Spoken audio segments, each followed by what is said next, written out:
Doon ang kita subong adlaw. Sir, good morning. Kami sa PS9 deployed na. Intact na kami sa amon nga mga assignments.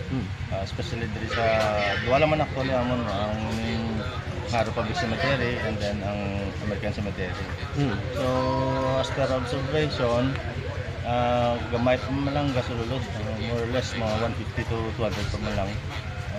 Siguro tayo iban kaya na actually may nagaguluwa na ganit kasi lagas mo sa chimpo mga mamatama ang init bala. So sa subong ang sitwasyon natin dito tama ka normal, tama ka tawhay, under control kumbaga. Okay, sa ibalo sang kadab-an ginaisa-isa nato naman nagsulod, especially may mga bag, anong mga dapat nga hindi nila dalon, sir? Well sir, una bawal diri ang mga bladed or pointed objects. Kadua, especially armas, bawal.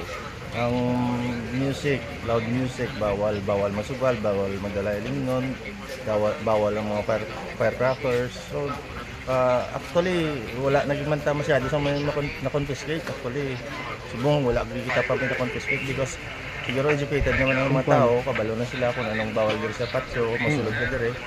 So, sa subong sir, smooth, wala pa sa may na-confiscate actually. Legal to agreement ka mo, sir, no? Yes, sir. Oo, may mga na-confiscate ka mo to. Last year, hindi man mga pang cleaning naman Cleaning materials.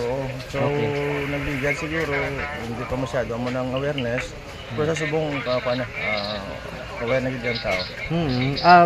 May mga na-record ka mo, sir, nga for example, bisan din ka man nabiasay, no? Ikaw bilang hite.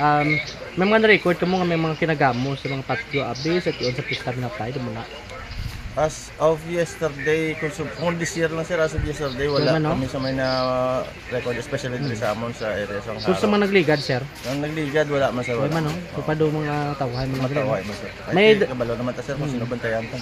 May dala sila labi, sir, kahit yung ilib nun, di mapidi nun sa sulod. Yes. Kung halad ni labi, ibutan nila sa, ano? Hindi sir, Hindi man. Hindi ko pwede sir. Actually, hindi naman tayo makonfiskate sa mga muna nga may limnon. Hindi na pa, balik tayo na lang. So, at least inform sila lang, bawal gid. Bawal sir. Sige, thank you, sir. Yes, sir.